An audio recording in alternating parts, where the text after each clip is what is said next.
ஓம் சாயிராம். ஓம் சாயிராம். ஆசைப்பட்டது, பிரார்த்தனையாக வைத்தது, வேண்டி விரும்பி கேட்டது எதுவுமே நடக்கவில்லை என்று வருத்தமாக இருக்கும் என் பிள்ளையே, உன்னை தேடி நானே இதோ இப்பொழுது வந்திருக்கிறேன். நான் கொடுக்கும் வரம் அனைத்துமே உனக்கேதான். இது உனக்கே கொடுக்கப்பட்ட வரங்கள்தான். உன் வாழ்க்கையில் எல்லாமே உனக்கு சாதகமாக மாறப்போகிறது. உன் அப்பாவை நம்பினால் சற்று பொறுமையாக, நிதானமாக, நம்பிக்கையோடு, மிக கவனமாகவே இதை முழுவதுமாக கேள். உனக்கான வாழ்வு உனக்காகவே காத்து கொண்டிருக்கிறது. தினம் தினம் என் வாழ்க்கையில் மட்டும் ஏன் இத்தனை சோதனைகள்? என்னுடைய அன்றாட தேவைகளை கூட பூர்த்தி செய்ய முடியாமல் தவித்துக் கொண்டிருக்கிறேனே, என் வாழ்க்கையில் மட்டும் ஏன் இவ்வளவு போராட்டமான சூழ்நிலை என்று நீ கேட்பது எனக்கு புரியாமல் இல்லை என் பிள்ளையே. நீ வேதனைப்படுவதையும் போராடுவதையும் பார்த்து கொண்டே இருக்கிறேனே என்ற வருத்தமும் உன்னில் இருப்பதை நான் அறிந்து கொண்டுதான் இருக்கிறேன். நான் பார்த்து கொண்டே அமைதியாக இருக்கிறேன் என்று மட்டும் தவறாக நினைத்து விடாதே என் பிள்ளையே.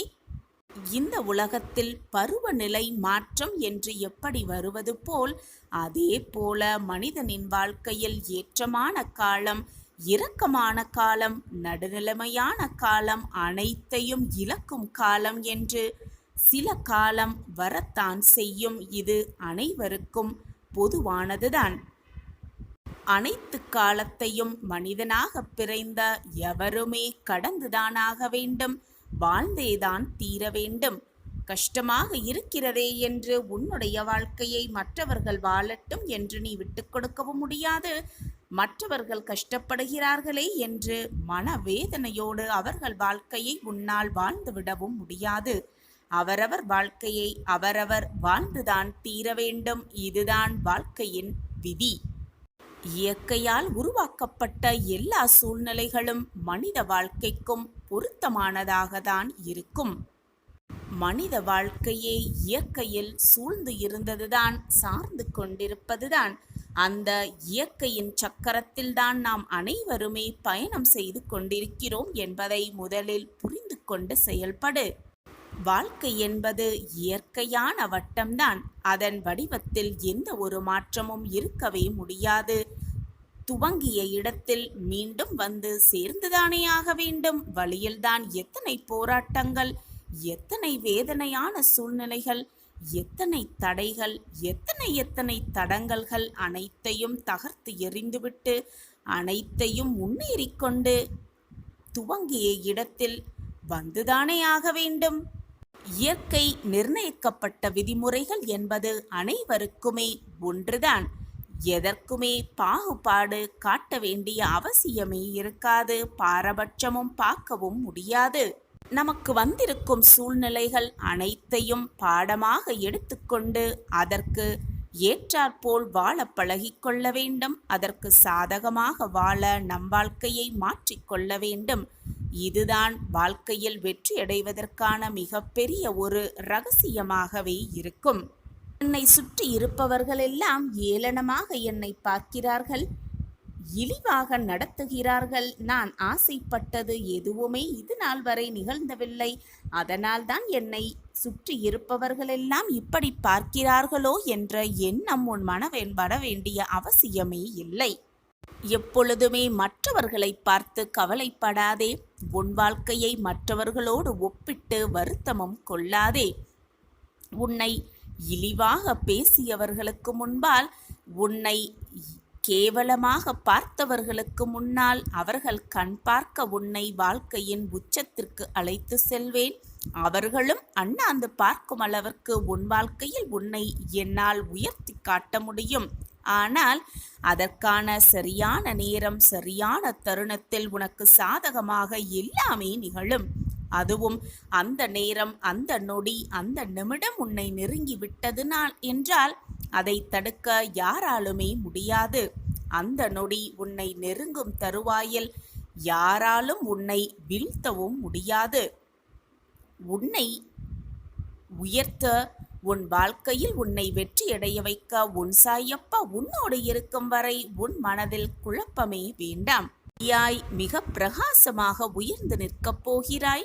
உன்னை தாங்கி பிடிக்கும் அனைத்துமாக நான் உன் துவாரகா மாயின் சாயி எப்பொழுதுமே உன்னை காத்து ரட்சிப்பேன். என்னுடைய அன்பு மருளும் எப்பொழுதுமே என் பிரியமான குழந்தைக்கு உண்டு. எதுவுமே நடக்கவில்லை என்று ஏக்கத்தோடும் கோபமாக இருக்க வேண்டாம். உன் மனதில் என்ன ஓட்டம் ஓடுகிறது, உன் மனதில் என்ன எண்ணத்தை எண்ணிக்கொண்டிருக்கிறாய் என்பது அனைத்துமே உன் அப்பாவிற்கு தெரியும், புரியும். உனக்கு என்ன நேரத்தில், எந்த நிமிடத்தில், எந்த நொடியில் உணங்க வேண்டுமோ அத்தனையும் உனக்கு வாரி வாரி வழங்குவேன். என்னுடைய ஆசிர்வாதம் எப்பொழுதுமே என் பிள்ளைக்கு உண்டு. நல்லது நினைத்தால் நல்லதே நடக்கும். விதையை விதைத்து தண்ணீர் ஊற்றி பராமரித்த அன்றே பலன் தருவதில்லை. நல்லது நினைப்பது நல்ல பண்புதான். எனக்கு நல்லது நடக்கும் என்பதற்காக நல்லது செய்வது சுயநலம்தான். இருப்பினும் அந்த வசனம் நல்ல செயலை செய்ய தூண்டக்கூடியதாக உள்ளது என்பதுதான் உண்மை. ஒரு நல்ல மன திருப்தி உண்டாக்கிய எதுவுமே அனைத்தையும் செய்துவிட முடியும். வினையை விதைத்தவன் வினை அறுப்பான், தினை விதைத்தவன் தினையைதான் அறுப்பான் என்பதற்கேற்ப ஒவ்வொரு வினைக்கும், நாம் செய்யும் ஒவ்வொரு வினைக்கும் எதிர்வினை நிச்சயமாக உண்டு என்பதுதான் உண்மையிலும் உண்மை. ஒருவன் எதை விதைக்கிறாரோ அதுவே விளையும். நெல்லை பயிரிட்டால் அதற்கு பதிலாக விஷப்பயிர் விளையாது, நெல் பயிர்தான் விளையும். அதே போல நல்லது செய்தால் நல்லது மட்டுமே நடக்குமே தவிர தீயது தீண்டவும் தீண்டாது. ஒவ்வொரு வினைக்கும் எதிர்வினை நிச்சயமாக உண்டு. அது நீ செய்த வினையை பொறுத்தே உனக்கு அமையும். இதுதான் வாழ்க்கையின் ரகசியம். உன் பாதையை வடிவமைத்தவனே நான்தான். அந்த பாதையில் உனக்கு சாதகமாக அனைத்தையும் மாற்ற வேண்டிய பொறுப்பு என்னிடம் இருக்கிறது. அதில் பூக்களால் நிறைக்கும் பொறுப்பை நான் ஏற்றுக்கொண்டிருக்கிறேன். உன்னுடைய கடினமான பாதையை மாற்றி அதை இலகுவான பாதையாக மாற்றியமைக்கும் வேலையை நான் செய்து விடுகிறேன். தைரியமாக இரு. நீ செல்லும் வழியில் உன் பாதை சரியாக இருக்க வேண்டும், சுகமாக இருக்க வேண்டும். எதையும் எதிர்பார்த்து உன் பயணத்தை தொடராதே. உன் பயணம் எப்படி இருக்க வேண்டும், எப்படி இருந்தால் உன் வாழ்க்கையில் நீ வெற்றியடையலாம் என்ற சிந்தனை அனைத்தையும் நான் செய்துதான் உன் பாதையை நான் வடிவமைத்து இருக்கிறேன். அதை விடுத்து நான் வடித்த பாதையில் நம்பிக்கையோடும் தைரியமாகவும் நீ வைக்கும் ஒவ்வொரு அடியும் வெற்றிக்கான அடியாகத்தான் இருக்கும் என்ற நம்பிக்கையோடு எடுத்து வை. எதையும் எதிர்பார்த்து எடுத்து வைக்காதே. உனக்கு தேவையான அனைத்தையும் நான் செய்து கொண்டுதான் இருக்கிறேன். உனக்காக பார்த்து நான் செய்து கொண்டுதான் இருக்கிறேன். எனவே எதிர்பார்த்து நம் வாழ்வு இப்படி இருக்க வேண்டும் என்று அனைத்தையும் எதிர்பார்த்து கொண்டே இருக்காதே. எதிர்பார்த்து கொண்டே இருக்கும் பொழுது அது நிறைவேறவில்லை என்றால், கிடைக்கவில்லை என்றால், அதுதான் உனக்கு மிகப்பெரிய ஏமாற்றமாகவே இருக்கும். எதையுமே வாழ்க்கையில் எதிர்பார்க்க கூடாது என்பதை விளக்கும் விதமாக ஒரு உதாரணத்தை பார்க்கலாம். ஒரு துறவி ஒருவர் தன் சீடர்களிடம் பேசிக் கொண்டிருந்தார். அப்போது அவரது சீடர்கள் துறவியிடம் கதை கூறுமாறு கேட்டனர். அதற்கு அந்த துறவியும் அவர்களுக்கு ஒரு வாழ்க்கை பாடம் புகட்டும் வகையில் கதை சொல்ல ஆரம்பித்தார். அது என்னவென்றால், ஒரு வியாபாரி ஒருவன் ரோட்டில் நடந்து கொண்டு சென்றான். அப்போது அந்த வியாபாரிக்கு எதிரே வந்தவன் அவனை நிறுத்தி, என்னை ஞாபகமுள்ளதா என்று கேட்டான். பின், உங்களுக்கு என்னை நினைவு இருக்கிறதோ இல்லையோ, 5 ஆண்டுகளுக்கு முன்பு நான் இந்த நகரத்திற்கு வந்தபோது நான் என்னிடம் பணம் இல்லை என்று உங்களிடம் பணம் கேட்டேன். அதற்கு நீங்களும் என்னிடம் கொஞ்சம் பணத்தை கொடுத்து ஒருவரின் வெற்றி பாதையில் செல்ல இது உதவட்டும் என்று வாழ்த்தி கொடுத்து உதவி புரிந்தீர்கள் என்று அவருக்கு ஞாபகப்படுத்தினான். அந்த வியாபாரியும் யோசித்து பின் அந்த வியாபாரி ஆம், நினைவுக்கு வந்துவிட்டது என்று சொல்லி வேறு என்ன சொல்லுங்கள் என்று ஆவலோடு கேட்டான். அதற்கு அவன், இல்லை, எப்படி அப்போது எனக்கு பணம் கொடுத்து உதவி புரிந்தீர்களோ அதேபோல் இப்போதும் ஒரு சந்தர்ப்பம் கொடுக்க முடியுமா என்று கேட்டான். அந்த வியாபாரி இப்படி கேட்டதும் வியந்து போனான் என்று அந்த துறவி கதையை சொன்னார். பின் தன் சீடர்களிடம், ஒருவர் தமக்கு ஒருமுறை எதிர்பாராமல் உதவி செய்தால் மீண்டும் மீண்டும் அவர்களிடம் எதையும் எதிர்பார்க்க கூடாது. நமக்கு எந்த நேரத்தில் எது கிடைக்க வேண்டுமோ அந்த நேரத்தில் நமக்கு கிடைக்க வேண்டும் என்று இருந்தால் நிச்சயமாக அது கிடைக்கும். நாம் எதிர்பார்த்து கொண்டே இருப்பதாலோ யோசித்து கொண்டே இருப்பதாலோ கிடைக்குமோ கிடைக்காதோ என்று மனதை போட்டு குழப்பிக் கொண்டே இருக்கதாலோ எதுவுமே மாறப்போவதில்லை. ஏனென்றால் அனைத்துமே ஏற்கனவே முடிவு செய்யப்பட்டதுதான் எல்லாம் நடந்து கொண்டிருக்கிறது.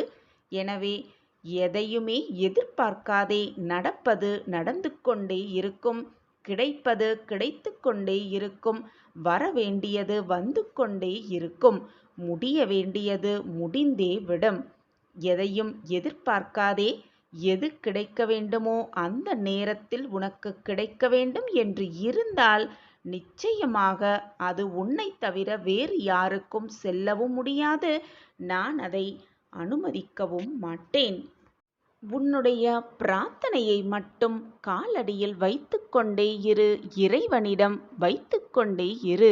நீ நினைக்கும் வரை, நீ நினைத்தது எல்லாம் நடக்கும் வரை உன் பிரார்த்தனையை வைத்துக்கொண்டே இரு. நிச்சயமாக உன்னுடைய கனத்த மனம் அமைதி பெறும். இது உன் சாயப்பாவின் சத்திய வரம். நீ எங்கிருந்தாலும் எந்த கோடியில் இருந்தாலும் நீ நினைப்பதற்கு மேலாக உன் வாழ்க்கையை நான் மாற்றி காட்டுகிறேன்.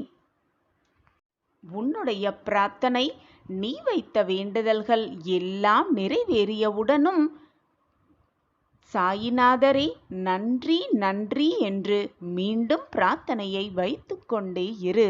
நான் இந்த நன்றியை மீண்டும் மீண்டும் சொல்வதற்காக என் வேண்டுதல்களை நிறைவேற்றிக் கொடுங்கள் சாயிநாதரே என்று உன்னுடைய வேண்டுதல்களையும் பிரார்த்தனைகளையும் மாறி மாறி வைத்து கொண்டே இரு. நீ நினைத்தபடியே உன் வாழ்வு, நினைத்தபடி எல்லாமே உனக்கு சாதகமாகவே நிகழும். நீ எதிர்பார்த்து காத்து கொண்டிருப்பது உனக்கு நீ எதிர்பாராத நேரத்தில் நிச்சயமாக உனக்கு நிகழும். உன் வாழ்வில் நல்லது நடந்தே தீரும். எது நடந்தாலும் உன் பிரார்த்தனையை மட்டும் விட்டு விடாதே. உன்னை அடுத்தடுத்த கட்டத்திற்கு நகர்த்தி செல்லும் இந்த பிரார்த்தனைதான். என் வாழ்வில் நல்லது நடக்கப் போகிறது, நான் அடுத்த கட்டத்திற்கு முன்னேறப் போகிறேன், என் வாழ்வில் அதிசயங்கள் நடக்கும், நிகழும் என்ற நம்பிக்கையோடு உன் பிரார்த்தனையை வைத்து கொண்டே இரு. உன்னை படைத்த இறைவனுக்கு தெரியும் உனக்கு எப்பொழுது எதை கொடுத்தால் உன் வாழ்வு சிறக்கும் என்பது உன்னை படைத்த இறைவனுக்கு தெரியும். எனவே பிரார்த்தனை வைக்கும் பொழுது எனக்கு இதை தாருங்கள், இதை கொடுங்கள் என்று கேட்பதை விட எனக்கு எது நல்லதோ, என் வாழ்விற்கு எது சிறந்ததோ அதை கொடுங்கள் என்று கேட்டுப்பார். உன் பிரார்த்தனையை மாற்றி அமைப்பது பார். நீ நினைத்தபடியே எல்லாம் உனக்கு நிறைவேறும் சர்வ நிச்சயமாக. இறைவனை நம்பியவர்கள் என்றுமே கைவிடப்பட்டதே இல்லை என்பதற்கு சிறிய கதையை உதாரணமாக பார்க்கலாம். காலை 11 மணிக்கு ஒரு பிரபலமான நிறுவனத்தில் நேர்காணலுக்கு அழைத்திருந்தார்கள். நிறுவனத்தின் பாதுகாப்பு அதிகாரியிடம் விவரத்தை கூறிவிட்டு ஹாலில் அமர்ந்து நேர்காணல் அழைப்புக்காக காத்திருந்தார் ஒருவர். சற்று நேரத்தில் முருகவேல் என்ற அழைப்பு வந்தது. உள்ளே சென்றவுடன் சில கேள்விகள் கேட்டுவிட்டு, உங்கள் பயோடேட்டாவில் வயது 40 என்று இருக்கே, நிஜம்தானா என்று கேட்டார். உடனே முருகவேல், ஆமாம் ஐயா, உண்மைதான் என்று கூறினார். அப்படியா? எங்கள் நிறுவனத்தில் இளைஞர்களுக்கு தானே வேலை கெடுக்கிறோம். உங்கள் வயது 40 என்று சொல்கிறீர்களே, கொஞ்சம் யோசனை செய்ய வேண்டியிருக்கும் முருகவேல் என்று அதிகாரிகள் கூறினார்கள். பரவாயில்லை சார், நான் வேலை செய்ய தயாராக இருக்கிறேன் என்று மீண்டும் கூறினார் முருகவேல். மேலும் இதற்கு முன் வேலை செய்த நிறுவனம் நஷ்டத்தில் இயங்கியதால் திடீரென்று மூடிவிட்டார்கள். அதனால் வேறு வேலை தேடும் சூழ்நிலை உருவாகிவிட்டது என்று கூறினார் முருகவேல். அந்த அதிகாரி சற்று யோசிப்பது போல் பாவனை செய்துவிட்டு, முருகவேல், உங்கள் பயோடேட்டாவை கொடுத்துவிட்டு செல்லுங்கள், தேவைப்படும் பொழுது அழைக்கின்றோம் என்றானர். மிக்க நன்றி என்று கூறிவிட்டு வெளியே வந்தார் முருகவேல். இங்கும் வேலையில்லை, மனம் கனத்தது, கூடவே தலைவலியும் வந்தது முருகவேலுக்கு. பெரும்பாலான இடங்களில் வயதை காரணம் காட்டி தவிர்த்து விடுகிறார்களே என்ற எண்ணம்தான் மனமும் தலையும் வலித்ததற்கான காரணம். இறைவா, இது என்ன சோதனை? அனைத்தும் நல்லபடியாகத்தானே போய்கொண்டிருந்தது. முன்பு வேலை செய்த நிறுவனம் மூடும் வரை அந்த வேலையை நம்பி வாங்கிய கடன்கள் கழுத்தை நெரிக்கத் தொடங்கியது. ஒரே மகனின் படிப்பு செலவு, வீட்டுக்கு தேவையான செலவு, மேலும் மேலும் என்னென்ன செலவுகள்! ஐயோ இறைவா, நான் எப்படி சமாளிக்கப் போகிறேன்? தலை மேலும் வலித்தது முருகவேலுக்கு. பேருந்துக்கு வைத்திருக்கும் காசில் டீயை சாப்பிட்டுவிட்டு நடந்தே வீட்டுக்கு செல்லலாம் என்று முடிவு செய்து டீயை சாப்பிட்டு நடக்கத் துவங்கினார் முருகவேல். வாங்கிய வண்டியும் ஓரமாக இருக்கிறது. ஆழ்ந்த சிந்தனையில் நடந்து செல்லும் போது ரோட்டின் ஓரத்தில் ஒரு தோல் பை அனாதையாக கிடந்தது. சின்னதாக ஒரு மனதில் சபலம். எடுத்து திறந்து பார்த்தார் முருகவேல். வியர்த்து கொட்டியது அவருக்கு. பையில் கட்டுக்கட்டாக 2000 ரூபாய் நோட்டுகள். கை கால்களெல்லாம் உதறல் எடுத்தது முருகவேலுக்கு. இருப்பினும் எடுத்து வைத்து கொண்டார். மனம் பலவிதமாக பேசியது. ஒரு பக்கம் எச்சரிக்கையும் செய்தது அந்த மனம். அருகில் உள்ள காவல் நிலையத்தில் ஒப்படைத்து விடலாம் என்ற எண்ணம் தோன்றியது முருகவேலுக்கு. ஆனாலும் கட்ட வேண்டிய கடன்களும் குடும்ப செலவுகளும் கண்முன்னே நின்று பயமுறுத்தியது அவரை. வீடு வந்து சேரும் வரை மனச்சத்தங்கள் ஏராளம் ஏராளம் முருகவேலுக்கு. உடல் முழுவதும் வியர்த்து ஊற்றியது. வீட்டில் உள்ள அலமாரியில் பணத்தை பத்திரமாக வைத்தார் முருகவேல். வெளியே சென்று திரும்பிய மனைவி, ஒரே நடுக்கமாக இருக்கிறீர்களே, ஏன் என்று கேட்டாள். வள்ளி அந்த கதவை சாத்திவிட்டு உள்ளே வா என்று சொன்னார் முருகவேல் தன் மனைவியிடம். நடந்த விவரங்களை சொல்லி யாராவது கேட்பார்கள் என்று திரும்பி திரும்பி பார்த்தேன், யாருமே வரவில்லை என்று கூறினார். பணத்தை எண்ணி பார்த்தேன், மொத்தமாக 12 லட்சம் என்று கூறினார் முருகவேல்.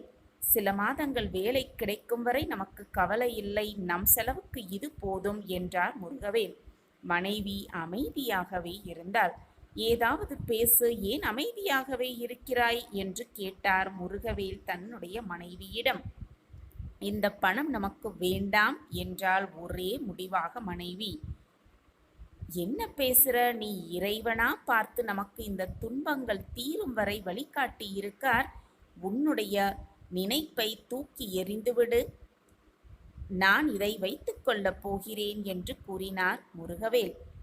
உடனே மனைவி, உங்களுடைய நினைப்புக்கு இறைவன் மேல் பழி போடாதீர்கள் என்றார்.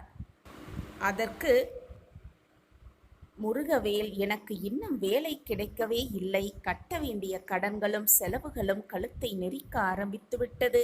இப்படிப்பட்ட சூழ்நிலையில் இந்த பணம் நமக்கு எவ்வளவு உதவியாக இருக்குமே என்று நினைத்துப்பார் என்று கூறினார் முருகவேல். இன்னொருவர் பணத்தில் வாழ்வது மிக மிக தவறு.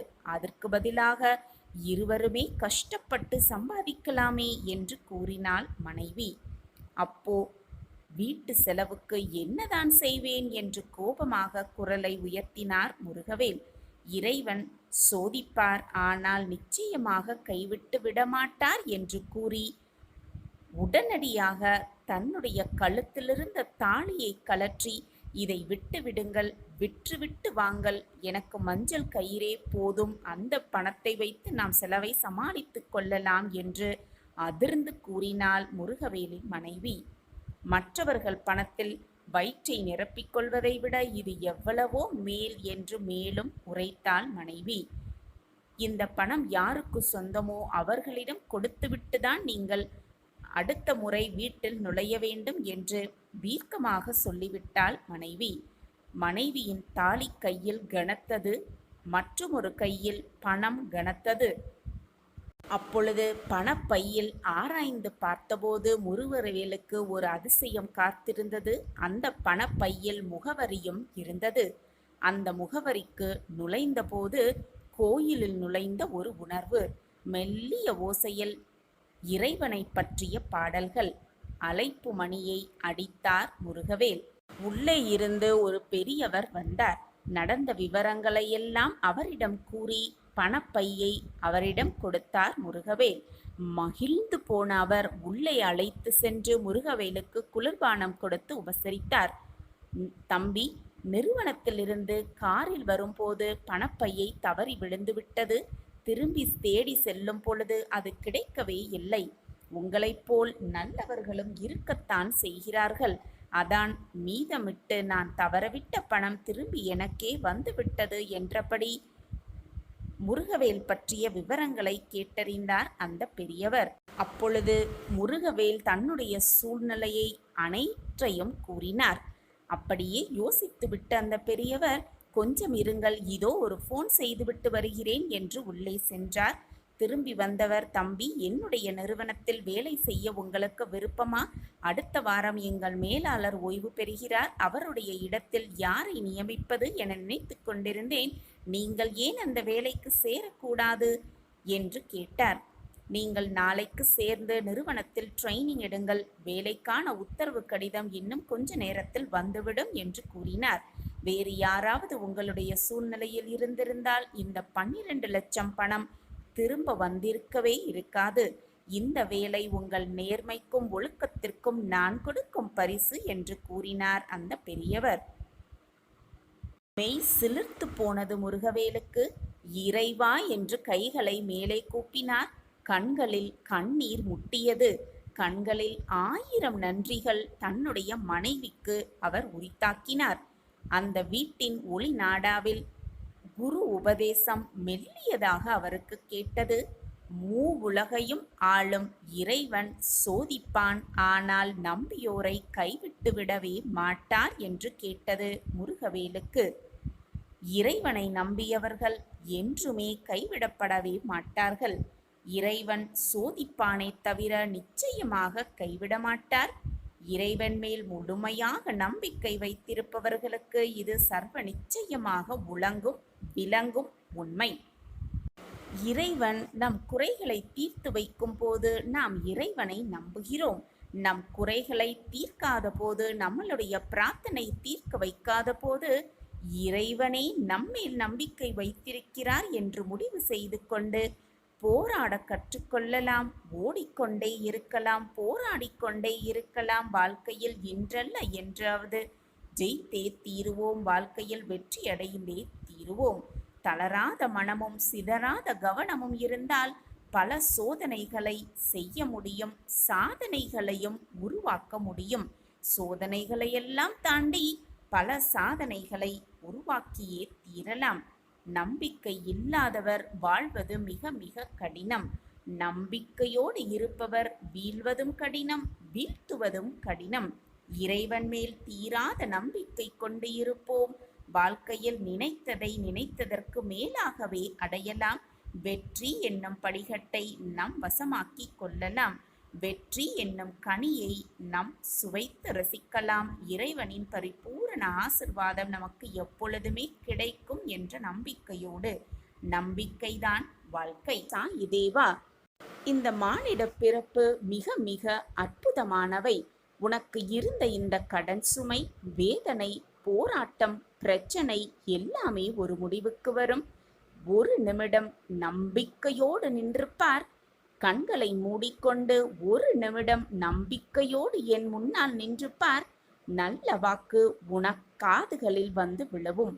உன்னை சூழ்ந்திருக்கும் அனைத்தும் உன்னை விட்டு விலகும். அது கஷ்டமாக இருந்தாலும் சரி, வேதனையாக இருந்தாலும் சரி, எல்லாமே உன்னை விட்டு விலகும்.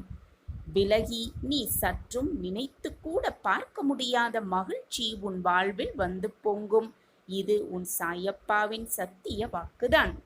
அனைத்தையும் நான் பார்த்து கொண்டுதான் இருக்கிறேன். நீ செய்த தவறு, நீ செய்த பாவம், தெரிந்தோ தெரியாமலோ செய்த பாவம் அனைத்தும் உன்னை விட்டு விலகும். இது நான் உனக்கு கொடுக்கும் வாக்கேதான். தொட்டது எல்லாம் பொன்னாகும் நேரம் இது. நீ கேட்டது எல்லாம் கிடைக்கும் நேரமும் இதுதான். நீ என்னிடம் பிரார்த்தனையாக வைத்தது எல்லாம் கிடைக்கப்பெறும் அற்புதமான நேரமும் இதுதான். எதற்குமே கலங்காதே. அப்பா, நான் இருக்கிறேன். உன் நாட்களை எண்ண தயாராகு. மற்றவர்களுக்கு நீ உதவப் போகும் அந்த நல்ல வாழ்க்கையை நீ சேர்வதற்கான நாளை எண்ணுவதற்கு தயாராக இரு. உன் வாழ்க்கையில் பல மாற்றத்திற்கு ஏற்றங்கள் நிகழப்போகிறது. நம் வாழ்க்கையிலா இந்த மாற்றங்கள் என்று நீயே ஆச்சரியப்படும் அளவிற்கு பல நல்ல மாற்றங்களும் திருப்பங்களும் உன் வாழ்வில் நிகழப்போகிறது. இது சர்வ நிச்சயமாக உன் வாழ்வில் நடக்கும், நடந்தே தீரும். பிரிந்து சென்றவர்களெல்லாம் சேரும் நேரம் இது. உன்னை விட்டு விலகியவர்களெல்லாம் மனதை புரிந்து கொண்டு உன்னை விட்டு விலகினோமே என்று வருத்தத்தோடு உன்னை வந்து சேரும் நேரமும் இதுவே. என் வாக்கு பொய்யாகாது. மிகப்பெரிய அதிர்ஷ்ட வாக்கு இது. இது உன் கண்ணில் பட்டிருக்கிறதென்றாலே உன் வாழ்வில் மாற்றங்கள் நிகழப்போகிறது என்றுதான் அர்த்தம். சாயப்பா இருக்க உனக்கு ஏன் மனக்கவலை? முடியாத விஷயத்தையும் முடித்து கொடுக்கும் சாயப்பா உன் வாழ்வில் இருக்கின்ற அனைத்தையும் முடிவுக்கு கொண்டு வருவே.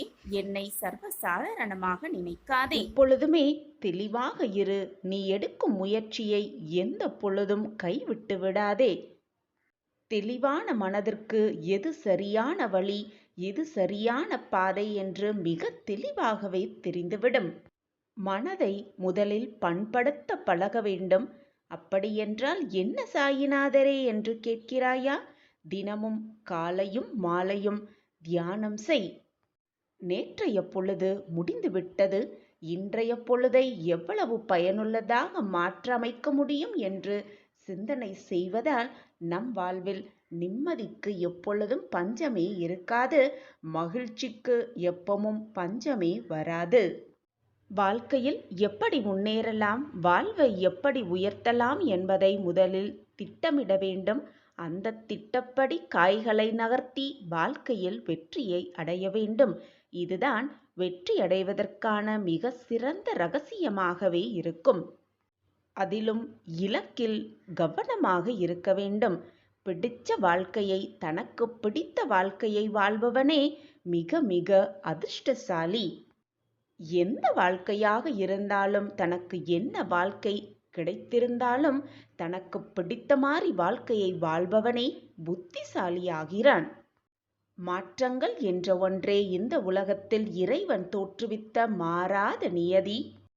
இந்த ஒரு விஷயத்தை புரிந்து கொண்டு நாம் வாழ கற்றுக்கொண்டோமேயானால் யாருடைய மாறுதல்களும் நம் வாழ்வில் பெரும் தாக்கத்தையும் பெரும் ஏமாற்றத்தையும் ஏற்படுத்தவே ஏற்படுத்தாது.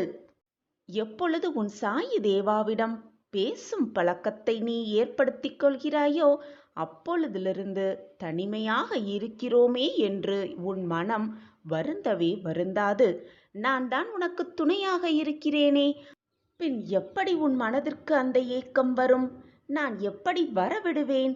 நான் உன்னோடு எப்பொழுதும் பேசிக்கொண்டுதான் இருக்கிறேன். நீ என்னை உணர்ந்து கொள். நடப்பது எல்லாம் நன்மைக்கே. கூடிய விரைவில் நீ நல்ல செய்தியை, மகிழ்ச்சியான செய்தியை நிச்சயமாக கேட்பாய். நீ இன்னும் உன் இழப்பை நினைத்தே வருந்திக் கொண்டிருக்கிறாயே. உன் இழப்பு என்பது மிக பெரியதுதான். ஆனால் அதற்காக அதையே நினைத்து கொண்டிருந்தால் எல்லாம் சரியாகிவிடுமா? அல்லது ஏதாவது மாறிதான் விடுமா? நன்றாக சிந்தித்துப் பார். உன்னிடம் இருந்து போன எந்த பொருளுக்காகவும் எப்பொழுதுமே வருந்தாதே. என்றோ ஒரு நாள் அது உன்னை விட்டு போகத்தான் போகிறது, அல்லது நீ அதை விட்டு போகத்தான் வேண்டும். இதுதான் வாழ்க்கையின் நியதி. எதுவுமே நிரந்தரமல்ல. உலகமே நிரந்தரமல்ல. உன் உடலும் உனக்கு நிரந்தரம் அல்ல. ராஜாக்கள் கூலிகளாக ஆவதும் கூலிகள் ராஜாக்கள் ஆவதும் தான் உலக இயல்பு. உலகம் மாறிக்கொண்டேதான் இருக்கும். எது உன்னிடம் இருந்து பறிக்கப்பட்டதோ அதை போன்று 1000 மடங்கு உனக்கு கிடைக்கும். நான் கிடைக்க வைப்பேன். அது கிடைக்க நீ தைரியத்தோடு இருக்க வேண்டும். தன்னம்பிக்கையை இழந்து விடக்கூடாது. உன்னுடைய தைரியத்தையும் இழக்காமல் விடாமுயற்சியோடு போராடும் குணத்தோடு இருக்க வேண்டும். அப்பொழுது உன்னிடம் இருந்து எது பறிக்கப்பட்டதோ, உன்னிடம் இருந்து எது விலகி சென்றதோ அதை போன்ற 1000 மடங்கு உனக்கு நான் கிடைக்க செய்வேன். இது உன் சாயப்பாவின் சத்திய வாக்குதான். எல்லோருக்கும் எல்லாமும் வரத்தான் போகிறது என்பதை உணர்ந்து கொண்டால் இது போன்ற இன்பத் துன்பங்களில் நீ சிக்கிக்கொள்ளவும் மாட்டாய், வேதனைப்படவும் மாட்டாய்.